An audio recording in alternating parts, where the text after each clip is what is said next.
सारी जगहों से हमें कॉल आ रही है। हम खुद डबल माइंडेड है कि हम किधर जाएं। इमरान साहब मुझे ये बता दें कि यहाँ पर जो है वो ढोल के लिए लाहौरी जो है वो पसंद के हवाले से तो बड़े एक्साइटेड नज़र आ रहे हैं हमें।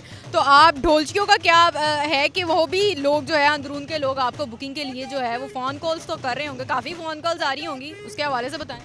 जी अल्हम्दुलिल्लाह बहुत खुशी का ये मौका है। बहुत सारी जगहों से हमें कॉल आ रही है, मैसेज आ रहे हैं कि आप इधर आएँ, आप इधर आएँ, और हम खुद डबल माइंडेड है कि हम किधर जाएँ।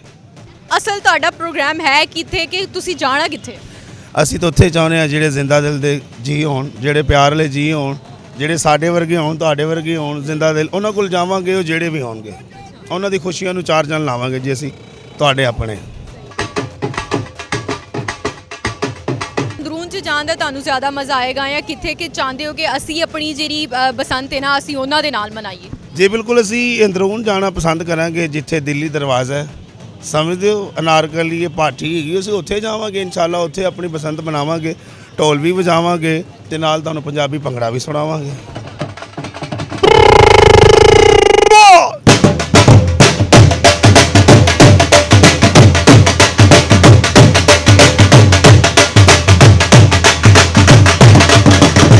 ਆਪ ਵੀ ਪਤੰਗ ਉਡਾਣੀ ਹੈ ਜਾਂ ਉੱਥੇ ਸਿਰਫ ਢੋਲ ਹੀ ਵਜਾਣੇ ਨੇ? ਨਹੀਂ ਜੀ ਨਹੀਂ, ਪਹਿਲੇ ਅਸੀਂ ਜਾਵਾਂਗੇ ਜਿਹੜੇ ਸਾਡੇ ਨਾਲ ਪਿਆਰ ਕਰਦੇ ਨੇ ਉਹਨਾਂ ਦੀ ਖੁਸ਼ੀਆਂ ਨੂੰ ਜ਼ਰਾ ਸੈਲੀਬ੍ਰੇਟ ਕਰਾਂਗੇ। ਉਸ ਤੋਂ ਬਾਅਦ ਅਸੀਂ ਆਪਣੀ ਵੀ ਇੰਜੋਏ ਕਰਾਂਗੇ।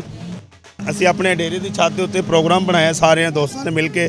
ਪਤੰਗਬਾਜ਼ੀ ਹੋਏਗੀ, ਗੁੱਡੇਬਾਜ਼ੀ ਹੋਏਗੀ ਤੇ ਦਿਲ ਹੁਆ ਬੋਗਾਟਾ ਮਜ਼ੇ ਲਵਾਂਗੇ ਜੀ। ਤਕਰੀਬਨ 20-22 ਸਾਲ ਬਾਅਦ ਇਹ ਟਾਈਮ ਆਇਆ ਵੇ। ਮਰੀਮ ਨਵਾਜ਼ ਸਾਹਿਬਾ ਦਾ ਬਹੁਤ ਸ਼ੁਕਰੀਆ ਜਿਨ੍ਹਾਂ ਨੇ ਸਾਨੂੰ ਇਹ ਮੌਕਾ ਦਿੱਤਾ। ਤੇ ਕੁਝ ਲੋਕਾਂ ਦਾ ਰੋਜ਼ਗਾਰ ਵੀ ਪਤੰਗ ਨਾਲ ਹੈਗਾ ਸੀ, ਡੋਰ ਨਾਲ ਹੈਗਾ ਸੀ, ਉਹਨਾਂ ਨੂੰ ਵੀ ਰੋਜ਼ਗਾਰ ਮਿਲਿਆ ਵੇ, ਉਹਨਾਂ ਦਾ ਵੀ ਕੰਮ ਬਹਾਲ ਹੋਇਆ। ਸਾਨੂੰ ਇਹ ਬੜੀ ਖੁਸ਼ੀ ਹੈ ਕਿ ਪਤੰਗਬਾਜ਼ੀ ਹੋਏਗੀ, ਉਹ ਇੱਕ ਟਾਈਮ ਦੁਬਾਰਾ ਆਏਗਾ 20 ਸਾਲ ਬਾਅਦ ਵਾਲਾ। ਸਾਨੂੰ ਬੜਾ ਮਜ਼ਾ ਆਏਗਾ ਜੀ। ਸਾਡੀ ਪੂਰੀ ਕੋਸ਼ਿਸ਼ ਹੈ ਕਿ ਭਾਵੇਂ ਅਸੀਂ 20-20 ਮਿੰਟ ਦੇਈਏ, ਸਾਰੇ ਲੋਕਾਂ ਨੂੰ ਦੇਵਾਂਗੇ ਇਨਸ਼ਾਅੱਲਾ 20-20 ਮਿੰਟ, ਔਰ ਅਸੀਂ ਆਪਣੀ ਵੀ ਇੰਜੋਏ ਕਰਨੀ ਹੈ, ਦੂਸਰਿਆਂ ਨੂੰ ਵੀ ਨਾਲ ਇੰਜੋਏ ਕਰਵਾਉਣੀ ਹੈ। ਮਤਲਬ ਬਸੰਤ ਦੇ ਹਵਾਲੇ ਨਾਲ ਕੋਈ ਖਾਸ ਕਿਸਮ ਦਾ ਡਰੈਸਿਸ ਵਗੈਰਾ ਵੀ ਬਣਾਈਆਂ ਨੇ ਜਾਂ ਨਹੀਂ? ਹਾਂਜੀ ਬਿਲਕੁਲ, ਪੰਜਾਬੀ ਡਰੈਸ ਬਣਾਏ ਨੇ ਜੀ ਖਾਸ ਅਸੀਂ ਇਸ ਬਸੰਤ ਵਾਸਤੇ, ਬਸੰਤ ਨੂੰ ਮਨਾਉਣ ਵਾਸਤੇ। ਪੰਜਾਬੀ ਕਲਚਰ ਜਿਹੜਾ ਸਾਡਾ ਉਹਨੂੰ ਪ੍ਰਮੋਟ ਕੀਤਾ ਅਸੀਂ। ਪੰਜਾਬੀ ਡਰੈਸ ਬਣਾਏ ਨੇ ਇਨਸ਼ਾਅੱਲਾ। ਜਿੱਥੇ ਵੀ ਮਿਲਾਂਗੇ ਤੁਹਾਨੂੰ ਪੰਜਾਬੀ ਡਰੈਸ ਵਿੱਚ ਮਿਲਾਂਗੇ ਕਿ ਇਹਤਿਆਤ ਨਾਲ ਜਿੱਥੇ ਗੁੱਡੀ ਦੀ ਡੋਰ ਅੜ ਜਾਏ ਤੁਸੀਂ ਡੋਰ ਛੱਡ ਦਿਓ, ਕਿਸੇ ਨੂੰ ਕੋਈ ਪ੍ਰੋਬਲਮ ਨਾ ਹੋ ਜਾਏ, ਕਿਸੇ ਦਾ ਹੱਥ ਨਾ ਕੱਟਿਆ ਜਾਏ, ਕਿਸੇ ਦਾ ਕੋਈ ਨੁਕਸਾਨ ਨਾ ਹੋ ਜਾਏ। ਕਿਉਂਕਿ ਬਸੰਤ ਅਸੀਂ ਨਹੀਂ ਚਾਹੁੰਦੇ ਕਿ ਇਹਨਾਂ 'ਤੇ ਪਾਬੰਦੀ ਲੱਗ ਜਾਏ। ਬਗੈਰ ਨੁਕਸਾਨ ਤੋਂ ਇੰਜੋਏ ਕਰੋ, ਤੁਹਾਨੂੰ ਇਹ ਜਿਹੜੀ ਜ਼ਿੰਦਗੀ ਨਾ ਦੁਬਾਰਾ ਨਹੀਂ ਮਿਲਣੀ।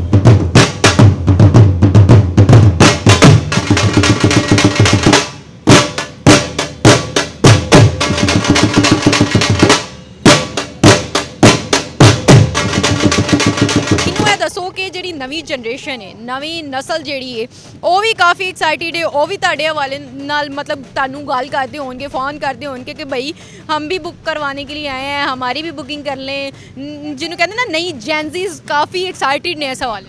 ਹਾਂਜੀ ਬਿਲਕੁਲ ਇਸ ਤਰ੍ਹਾਂ ਹੀ ਗੱਲ ਹੈ। ਜਿਹੜੇ ਜਿਨ੍ਹਾਂ ਬੱਚਿਆਂ ਨੇ ਬਸੰਤ ਦਾ ਨਾਂ ਸੁਣਿਆ ਸੀ ਨਾ, ਉਹ ਬਹੁਤ ਸ਼ੌਕ ਨਾਲ ਆਪਣਾ ਪਤੰਗਬਾਜ਼ੀ ਕਰਨ ਦਾ ਸ਼ੌਕ ਰੱਖ ਰਹੇ ਨੇ। ਸਾਡੇ ਆਪਣੇ ਬੱਚੇ ਨੇ, ਪਾਪਾ ਜੀ ਸਾਨੂੰ ਪੈਸੇ ਦਿਓ, ਅਸੀਂ ਇੰਜ ਕਰਨਾ ਹੈ, ਅਸੀਂ ਉਹ ਕਰਨਾ ਹੈ। ਮੈਂ ਕਿਹਾ ਯਾਰ ਤੁਹਾਨੂੰ ਇਸ ਚੀਜ਼ ਦੇ ਬਾਰੇ ਪਤਾ ਹੀ ਨਹੀਂ, ਅਸੀਂ ਸੁਣਿਆ ਹੈ, ਅਸੀਂ ਇੰਜ ਕੀਤਾ ਹੈ, ਅਸੀਂ ਉਹ ਕੀਤਾ ਹੈ, ਅਸੀਂ ਨੈੱਟ 'ਤੇ ਵੇਖ ਰਹੇ ਹਾਂ, ਅਸੀਂ ਉਹ। ਯਾਨੀ ਕਿ ਪੂਰਾ ਪਾਕਿਸਤਾਨ ਇਸ ਟਾਈਮ ਮਾਸ਼ਾਅੱਲਾ ਇਸ ਚੀਜ਼ ਨੂੰ ਲੈ ਕੇ ਟੁਰਿਆ ਵੇ ਕਿ ਯਾਰ ਬਸੰਤ ਆ ਗਈ ਹੈ, 20 ਸਾਲ ਬਾਅਦ ਬਸੰਤ ਆ ਗਈ, ਬਸੰਤ ਆ ਗਈ। ਛੋਟੇ ਛੋਟੇ ਬੱਚੇ ਮਤਲਬ 18-20 ਸਾਲ ਦੇ ਜਿਹੜੇ ਬੱਚੇ ਨੇ ਉਹ ਆ ਰਹੇ ਨੇ ਰੋਜ਼ ਸਾਡੇ ਕੋਲ। ਯਾਰ ਸਾਨੂੰ ਸਾਈਂ ਜੀ ਸਾਨੂੰ 10 ਮਿੰਟ ਚਾਹੀਦੇ ਨੇ, ਸਾਨੂੰ ਅੱਧਾ ਘੰਟਾ ਦੇ ਦਿਓ, ਸਾਨੂੰ 20 ਮਿੰਟ ਦੇ ਦਿਓ। ਅਸੀਂ ਉਹਨਾਂ ਬੱਚਿਆਂ ਦੀ ਖੁਸ਼ੀ ਨੂੰ ਵੇਖ ਕੇ ਕਹਿੰਦੇ ਨੇ ਆ ਜਾਵਾਂਗੇ। ਲੇਕਿਨ ਕਿਸੇ ਨੇ ਡਨ ਨਹੀਂ ਕਰ ਰਹੇ ਹੈਗੇ ਕਿ ਕਿਸੇ ਦਾ ਅਸੀਂ ਦਿਲਜ਼ਾਰੀ ਨਹੀਂ ਕਰਨਾ ਚਾਹੁੰਦੇ, ਕਿਸੇ ਨੂੰ ਨਾ ਕਰਕੇ ਦਿਲਜ਼ਾਰੀ ਨਹੀਂ ਕਰਨਾ ਚਾਹੁੰਦੇ, ਕਿਉਂਕਿ ਇੱਕ ਬੜਾ ਇੱਕ ਖੂਬਸੂਰਤ ਟਾਈਮ ਹੈ। ਤੇ ਸਾਡੀ ਕੋਸ਼ਿਸ਼ ਇਹ ਹੈ ਕਿ 10-10 ਮਿੰਟ ਚਾਹੇ ਕਿਸੇ ਨੂੰ ਦੇਈਏ, ਜ਼ਰੂਰ ਦੇਵਾਂਗੇ ਇਨਸ਼ਾਅੱਲਾ, ਤੇ ਮਾਹੌਲ ਵੀ ਬਣਾਵਾਂਗੇ। ਤੇ ਛੋਟੇ ਬੱਚਿਆਂ ਨੂੰ ਇਹ ਵੀ ਮੈਸੇਜ ਹੈ ਨਾਲ ਕਿ ਅਗਰ ਫੜੇਗੇ ਤੇ ਫਿਰ ਤੁਸੀਂ ਨਾਲ ਮਾਂ ਪਿਓ ਨੂੰ ਵੀ ਫਸਾਓਗੇ, ਤੁਹਾਡੀ ਮਿਹਰਬਾਨੀ। ਇਸ ਤਰ੍ਹਾਂ ਦਾ ਕੋਈ ਕੰਮ ਨਾ ਕਰਿਆ ਜੇ।